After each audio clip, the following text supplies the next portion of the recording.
What is up, everybody? Coach Chad here, the CEO of the Next Level Coaching Academy, and we got another amazing episode for you guys. We got our client Trevor here, who's going to break down his whole entire inspiring story to hopefully inspire you guys to get started or continue on your entrepreneurship journey. Trevor, welcome in, man. Thank you, sir. Glad to be here. Appreciate the invite. Yeah, 100%. Let's get started. Just quick 60-second background on yourself. Who's Trevor? And then we'll unpack your whole entire story. Yeah, so I've been into health and fitness ever since I could get into a gym. I think 14 years old was the age cut off at my local gym when I was a kid, and I've been, into that lifestyle. I studied neuroscience in college, thinking I was going to kind of be a doctor and go down that route. Personally, not to get too controversial, as I started studying and learning a little bit more about it, I didn't quite jive well with like the medical industry and how things are dealt with in this country, if you will. And I've dealt with my own type of stuff like injuries, things like that. And I just kind of found that, more of a different approach, more preventative, different lifestyle, longevity, all that type of stuff. So, that kind of steered me away from going down like that medical path. Ended up getting into sales, into tech sales out of college. And then I kind of put all this health and fitness stuff to the side, if you will.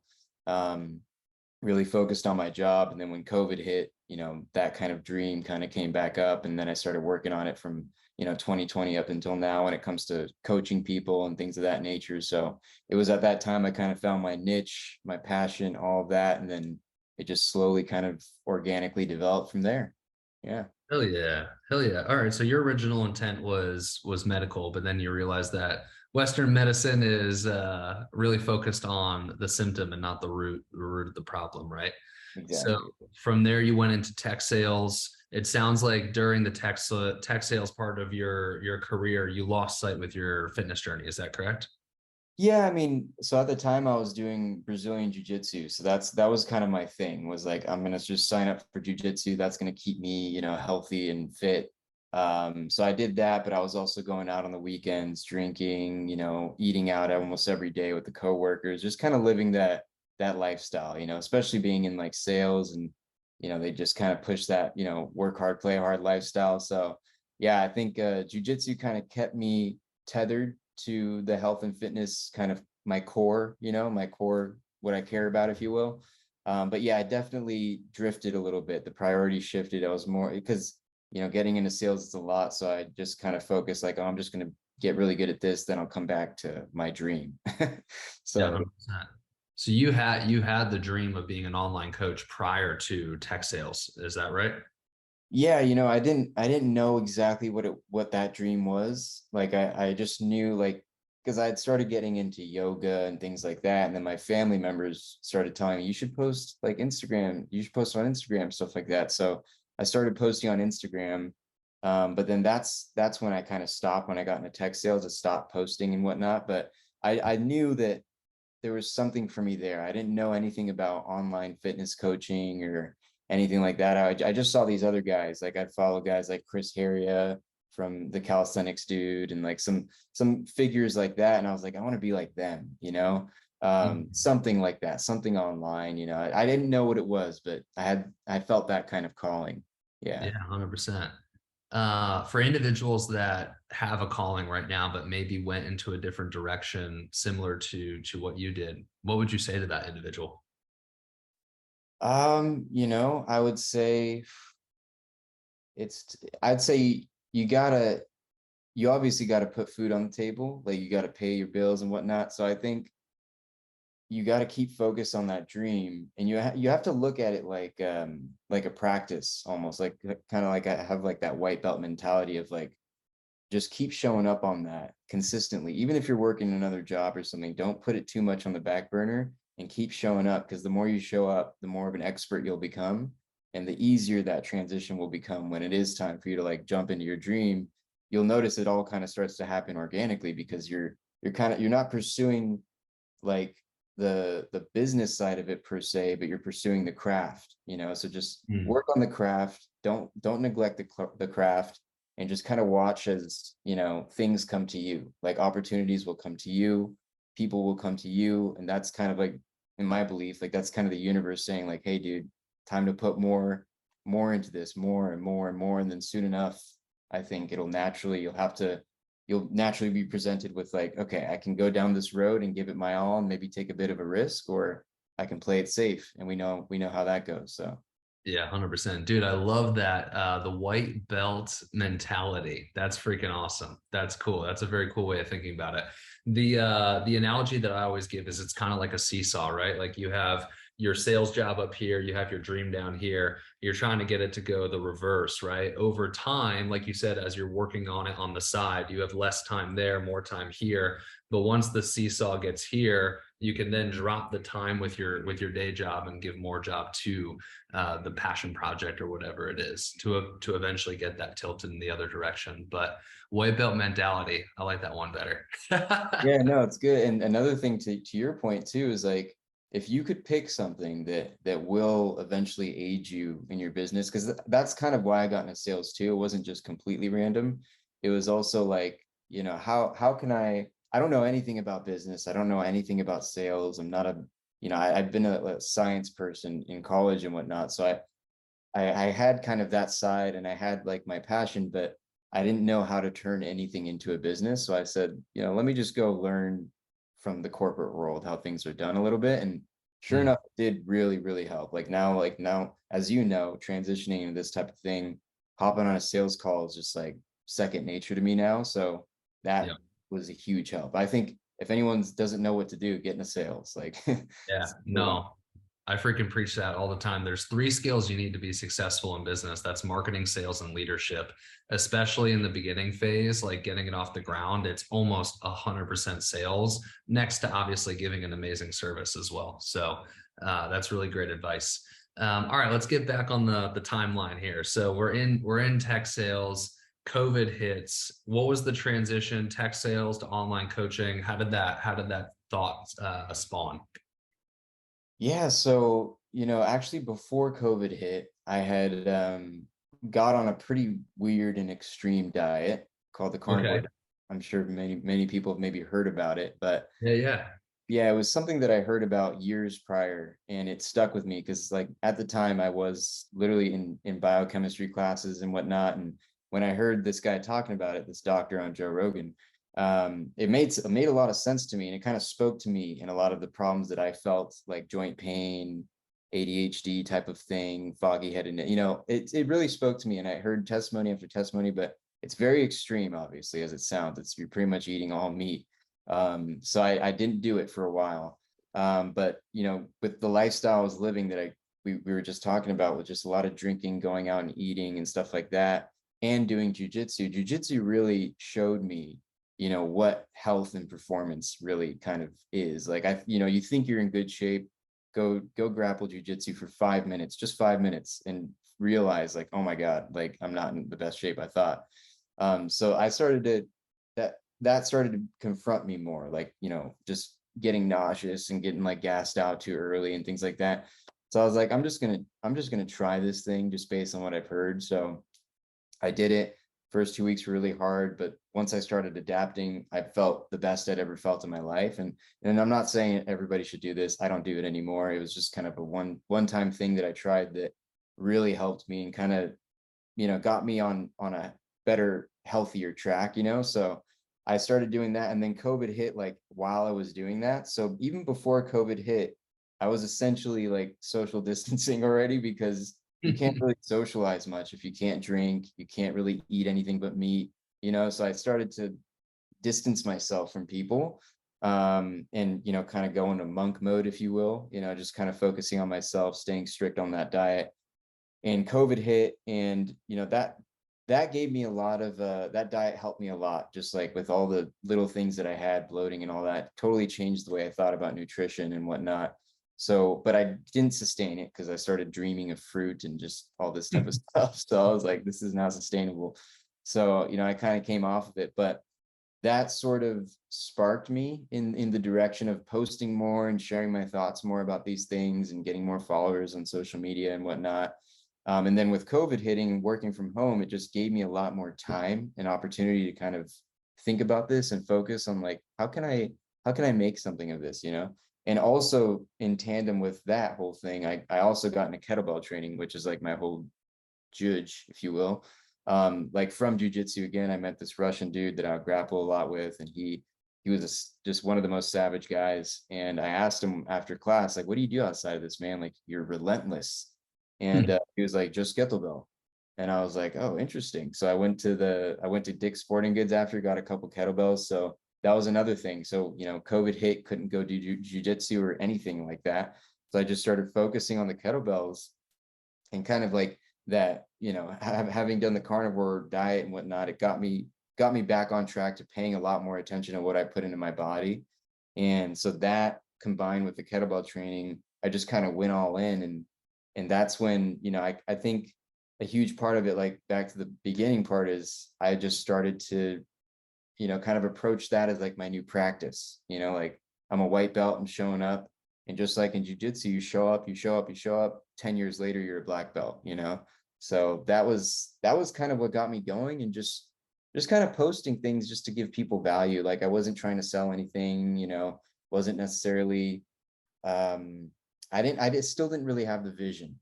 So I think that all started to develop, and then people would reach out to me, and eventually I connected with this guy who, he kind of knew how to run online businesses and whatnot. And Yeah. he told me, he's like, hey, you could be making a lot of money, man. And I was like, well, that's what I would love to do. I'd love to make money doing what I love. So he started to teach me things like tripwires, and just like lead magnets, and like having an offer, how to create an offer, how to get things going, having a client contract, like a lot of the stuff that you guys teach. But he was kind of informally teaching me that. And a lot of it was going in one ear out the other type of thing, like still trying to figure it all out. So yeah, that's kind of how it started to get up off the ground. Yeah, I wrote down three things because there's 3 points I want to touch on.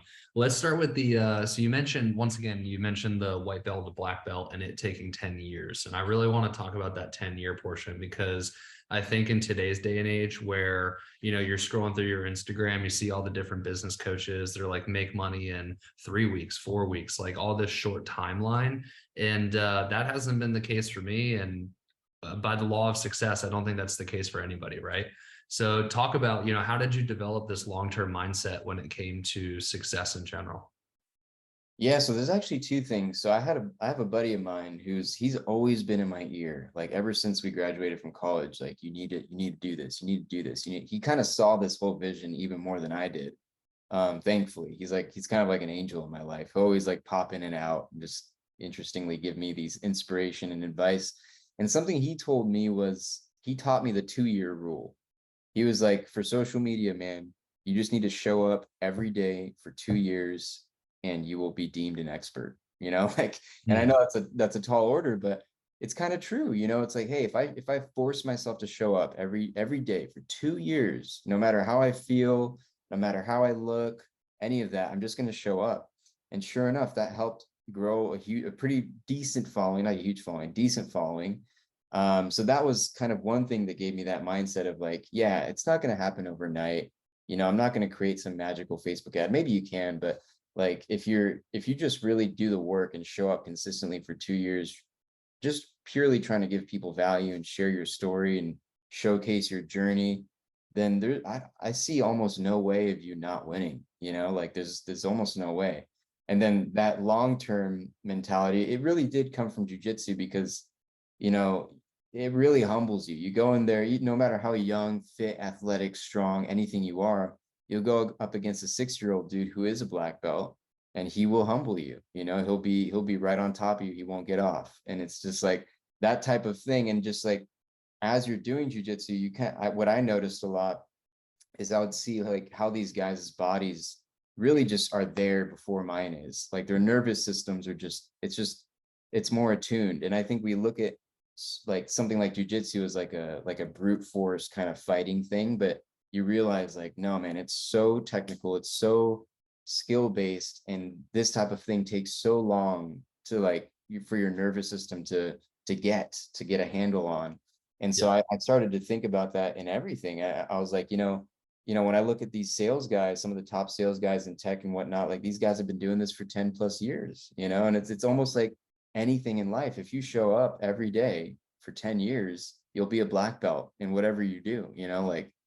even I'm sure with podcasting with you, you can tell like right off the cuff, you're just smooth with it. It just comes, it just flows. You've done this so many times. So it's like at a certain point, it's like, I don't even have to think about it. This is just flowing. So that's kind of how I thought with like the kettlebell training too, is like, at first everybody looks funky. I look funky doing it. It's kind of awkward. It's weird. But I just think of it still to this day, like every day I'm showing up and I'm showing up to practice. I'm not showing up to work out, I'm showing up to practice. And if in that way, if you can cultivate that mindset with whatever you do, especially in today's day and age with social media, kind of a gig economy type of thing, you'll have something to offer somebody, even if it's guitar, if it's singing, if it's speaking, if it's closing deals, whatever it is, like you're going to have that expertise. You're going to be a black belt. And once you're a black belt, you can teach white belts. Yeah. I like how you bring art into it. Combat sports is a great analogy because I boxed, not quite the same as jujitsu. I wrestled in middle school, so I get how physically taxing using your full body is in combat sports. Boxing equally is pretty physically taxing as well, but a lot of people do think like it's brute force. No, it's a fine art. It's like a game of inches, which is really interesting. I wrote one thing down. You mentioned the 2-year rule. Correct me if I'm wrong, but it sounds like you were saying 2 years is just the prerequisite to trying it out, right? Like that's just like do 2 years to see if this is your thing, not a month, not 2 weeks, 2 years full commitment to see if this is your thing. Is that right? Yeah, I'd say, maybe not even to see if it's your thing, but more so to gain the credibility in the space that you're in. So like as you show up more consistently, you'll gain that, knowing, liking, and trusting of people. Like, oh, this guy's still showing up, still showing up. And throughout that, you're getting better at whatever you do, like whether it's content creation, whether it's the workouts, whether it's your body itself, like if you're forcing that upon yourself. Like for me, I not even really to be that vain, but everything I post is me shirtless working out pretty much. But it really holds me accountable because like if I have a craving to get some DoorDash, which I'm human, I do, it's much harder for me to do that now that I have this kind of commitment with myself and now with like an audience with other people. So it just keeps me on my life, like it keeps me on, kind of sacrificing all of this for other people. I think that's the bigger thing too, is like when you're showing up for 2 years, you realize it's not just you anymore. Like people actually look up to you, people look to you for inspiration, motivation, for learning things. So yeah, it's kind of this unwritten like contract that you write with yourself. I'd say it's almost like a prelude to the 10-year rule, if you will. Like if you can show up for 2 years, chances are you can show up for the rest. You just need to, and I guess to your point of like, is this for me or not? Can you even stick it out that long? Because if you can't stick it out that long, it probably, you got to work on that. Like it is kind of the prerequisite to get into the game, I think, especially at this point where in fitness, at least, it's so saturated. So you can't just expect to show up and steal attention all of a sudden, like you've got to just cultivate it, keep showing up, be humble, don't expect anything, but just know like, hey, if I show up for 2 years every single day, that it's chances of you not building some sort of audience is pretty low.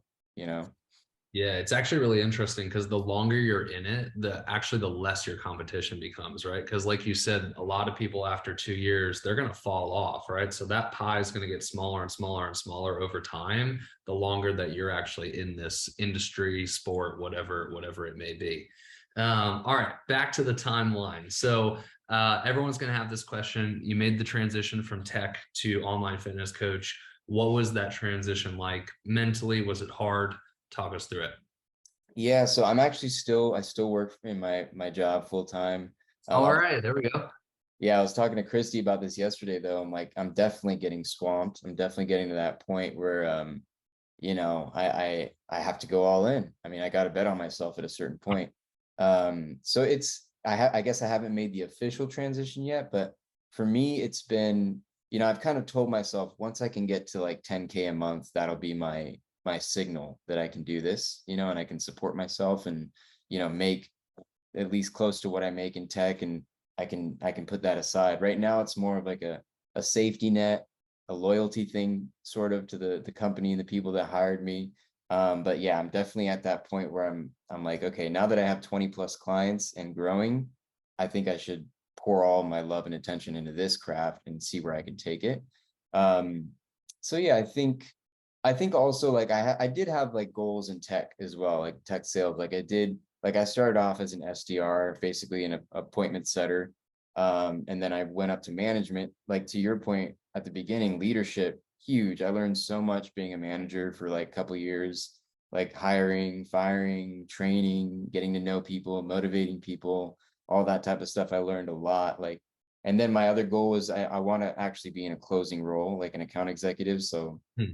I can kind of see what that's like and gain that experience. So, and now I've been at that point. I've been an account executive for over a year now. So, I think, and not to say that's even that long. Like you've got, there's other people who spend years in this game. So, but I think I've got, kind of what I need, capitalistically, like financially. I've saved up a lot of money thanks to that.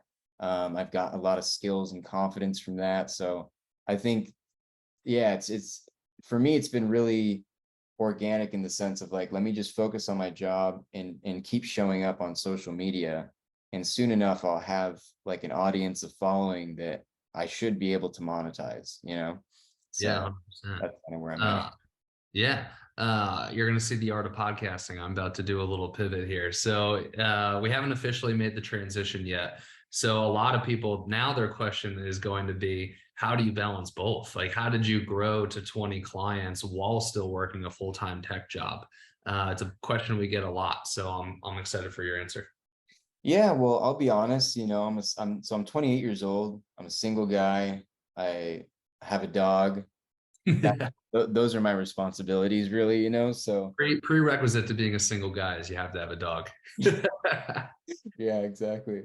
Yeah, you gotta have some sort of company, right? But no, man, honestly, I've really sacrificed a lot. Like I don't really have much of a social life right now. I've really like committed to this dream. Like I want to make this dream happen before I even focus on other things. I've been driving the same car for a long time. Like I don't really spend much money on anything besides food. Um, so I guess like I don't, maybe there's other people who have families and like more commitment and things like that, and I totally understand that. I feel for them, but for me, I've really kind of cleared out my life, so it's like I have all of the wherewithal to focus on this, but it is a lot. I told Chris the other day I don't usually get pimples, but like my first pimple on my forehead there, and I literally never get anything like that, so it must be, yeah, I don't feel stressed, but it must be kind of getting at the system a little bit. I live and die by the calendar. That's a huge thing. So yeah, I think, and that's, now I'm slowly starting to neglect work, which is not the best thing. That's why I'm like, okay, I got to make this transition now. So I think, yeah, it's just been a lot of sacrifice on my end. I think not only sacrifice for the time that it takes to hold calls and do the kickoffs and check-ins and craft the programs and also do my job, but sacrifice to live what I preach. Like I follow a pretty damn strict diet. I work out every single day. I go to bed really early, wake up really early. So I've sacrificed a lot. Like I don't go out really, don't hang out with people too much. I used to be a hyper social person, but now I've just kind of become more introverted, and I think there has to be like a trade-off. So like if you want to have a job and chase your dream and hang out with friends, it's going to be hard, because you're going to be tempted to drink, tempted to, do other things that, I was doing. But I found like if I cut everything out, which other people might think that's not healthy, work-life balance. But again, that's why I say I'm 28 years old. I think I have time to still live my life. So my whole view too is like, from now till my early 30s, I want to focus on making as much money as I can, setting my life up, having a good business, being that black belt that we've been talking about in my craft. And I think, by age 32 to 35, I'll probably start getting out there more, socializing more, all that type of stuff. But until I'm where I really want to be, which is, fully focused on my business, not having a job anymore, and, kind of excelling at that, then I pretty much have sacrificed a lot of other things. Yeah. Literally felt like I was looking into a mirror there. Like you just described my life like perfectly. I've just been doing it since I was 19. So I turned 28 actually next Thursday. So July 6th is my 28th birthday. But Oh, wow. That's yeah, awesome. You're yeah, killing yeah. Thank you. it. I felt like I was looking in a mirror there, which is pretty cool. Yeah. You're gonna do big things. You're gonna do big things. Yeah. Uh, was it hard making those sacrifices? I know the answer for myself with the trade-offs because I've made a lot of them in the past, 10 years, 8 years, 9 years, however long it's been. But was it hard to make those trade-offs for you? Yeah, initially, I won't lie, like COVID helped a lot, because it kind of forced you into that at least for a few months. But like I said before that, I had already kind of made that extreme diet, jumped into that extreme diet that kind of forced me to silo off. But yeah, man, it was extremely hard. I mean, like I said, I've always been a hypersocial person. Like I couldn't even imagine staying like being by myself on a Friday. Like Friday rolls around, I'm like, where are the people? Where are the people? Let's go. You know, that's always been me, growing up. So I think initially it was really hard. But another thing too is I did grow up an only child. So I think, I did kind of cultivate the ability to be alone, and, it's kind of buried inside of me, but I did have that ability that I think it takes something, people don't realize that, other people are addictions, like stimulation from people is extremely pleasurable, to us. And it's not something that, I think it's healthy too, but it can become something that gets in the way of what you're trying to do sometimes. So yeah, I think yeah, and not only that, like even in the past few years, like since COVID and all that, it has been really tough to kind of stick to a really nice, like strict diet that I thought was like sustainable and not like cheat and little things like that. Like I've struggled with a lot of that myself too. So it's really been a long work in progress. But I think again, like anything else, you just keep showing up, keep showing up, keep showing up, and have that, not to sound too woo woo or whatever, but kind of have that self-talk in your head, constantly reminding you of what you want in life. Like, what do I want every day? Remind yourself, like, I want to be, even as weird as it sounds, like I want to be like the the most expert kettlebell guy on the internet. That's going to be me, even if it happens or not. But like, yeah, man, like I just kind of keep reminding yourself of that, and realize, like, because you'll have those thoughts where you'll say that to yourself and you'll have all these doubts come in, like, no, you can't do that, there's already this guy, there's already that guy, there's no way. But that's when you just have to like realize, like, oh dude, that's like, those are like that's like my negative self-talk. And like as soon as you kind of realize that, you can transcend it and just keep fighting against it and keep reminding yourself, like, no, I can do this. Anyone can do really anything if they set their mind to it, as cheesy as that sounds. But it's so true. It's like a lot of people look for like, generalities. Are like, no, I can't do that, I'm too short, or I'm too this, or I'm too that. But instead of looking at it like that, why don't you be like, I'm going to be the first person like that does this. I'll be the exception of the rule, so that's the type of mindset, I guess, that I've tried to cultivate, that has made it easier, to sacrifice a lot of these things. But yeah, long answer to the question, but Oh, great answer, man. The mindset that you're talking about is so rare, is so rare. And like I said, I'm very confident you're gonna go on to do big things. Uh, Save the last 5 minutes to talk about NLCA. I really like to keep these podcasts as much about you guys and your story. And I feel like, I mean, I love the path that we went down. We talked a lot of mindset today, and I feel like this is going to be really helpful for a lot of people. You have 20 clients, you're crushing it with Coach Christie. You said that you've worked with some people in the past. What makes NLCA different, do you feel? oh, I mean, just right off the bat, man, like I said, your ad, like you spoke to me, like your energy, like you just seemed like somebody who really cares about like what you're doing. Like I said, like I've seen a lot of these other business coaches, have been reached out to by a lot of them. But I don't know, there's something about you at first that just told me, like, this he's professional. Like you kind of had that professionality that spoke to me. Yeah. Yeah, no, it makes a huge difference. Like you're professional, you're buttoned up, and that kind of speaks to the product itself. So I was already sold, and then getting onboarded, It's a totally different thing. Like I've done one other kind of program like this, and no slight to them, I'm sure they're doing great now, but I think they were more about making money for themselves. And quite frankly, they were twice as expensive as what you charged me. So I was, Wow. and I'm getting more than double the value with you. And I think first off, the course is amazing. I could live off that course itself and not have anything else, and it would be more than worth the money. So that's one thing. And then the other thing is the support. Like you guys are on point. Like Christy's on my ass, like with certain things, and that's awesome. Like that she's on it. She really cares. Like you can tell people the people in the community really care. Like everyone's trying to help you win, and you've got like that's why I'm actually surprised that you're not even like in your 30s yet. I thought you were in your 30s. Like the way that you've got this whole company running, like it's like a company, man. Like it's like a real legit company with like employees that care, that have a good culture. So I mean, all of that, like it speaks volumes, man. It speaks volumes because like you see like there's so much legitimacy, in a world where because a lot of times you don't know what you're going to get with something like like that's why I guess online fitness coaches sometimes it could be hard to sell to people because they're like, I don't know what I'm getting myself into here. But you've really set up something that covers all the bases, and not just the more abstract things, but the more like logistical things that are really important, like setting up a business bank account, insurance, agreements, all these type of things that I really needed myself.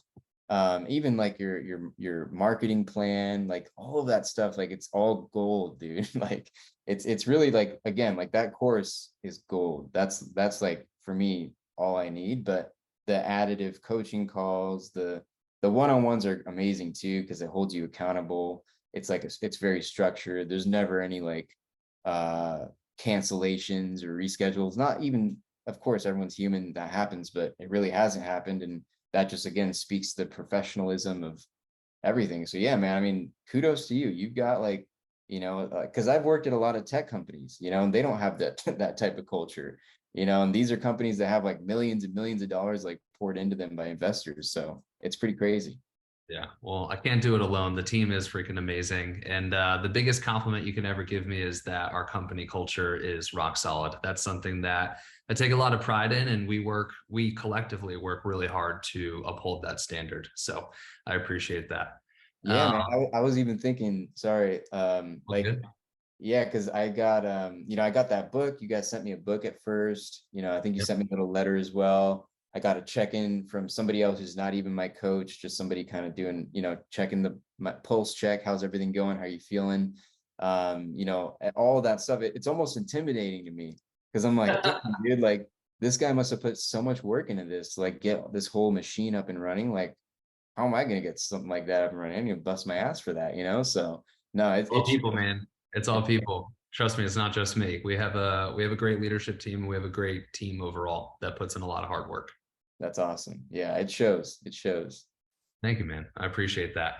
Yeah. Uh, Final question. We've talked a lot today. There's a lot of people listening who are on the fence of joining NLCA or even just starting their own entrepreneur journey. What would you say to that individual right now?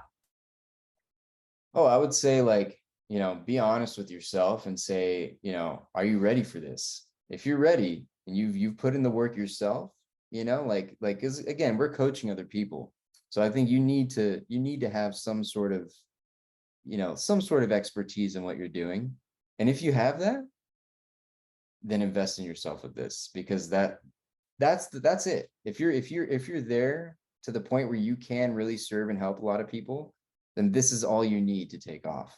This is all you need because this is going to give you all the tools to build the machine that we're talking about. So yeah, man, if you're honest with yourself, ask yourself honestly, would I hire myself as a coach? Do I really know what I'm talking about? Do I really walk the walk myself? And if you do, then you're almost doing a disservice by not helping other people. So, invest in this, learn how to get everything up and running. It's a lot more complicated than people might think to get, an online fitness coach together. I mean, business kind of up and running and together. So this is, and if that's the thing too, is I think a lot of people might be skeptical because they're like, I'm paying this amount of money. But it's like if you did what I said at the beginning, you ask yourself that question, you honestly said, yes, yeah, I'm there, I'm ready. Then it's a no-brainer because you're going to make that money back like in no time, So I think it really comes down to how confident people are in their abilities, because there should be no questioning on this program. Like, it has everything you need. So 100%. It always comes back to mindset, man. yeah. Trevor, where can people find you? Oh, Instagram, TikTok, YouTube. Thanks to Chad, he motivated me on putting more podcasts out and whatnot. Everything is Trevor's Instinct. So my first name, Trevor, TREVOR Instinct, and that's where I'm at on all platforms. So. All right. Thank you guys for watching. We're going to call this episode White Belt to Black Belt. If you guys enjoyed it, please screenshot it, put it up on your Instagram, tag Trevor, tag me, and we'll see you guys in the next one. Peace. Yeah.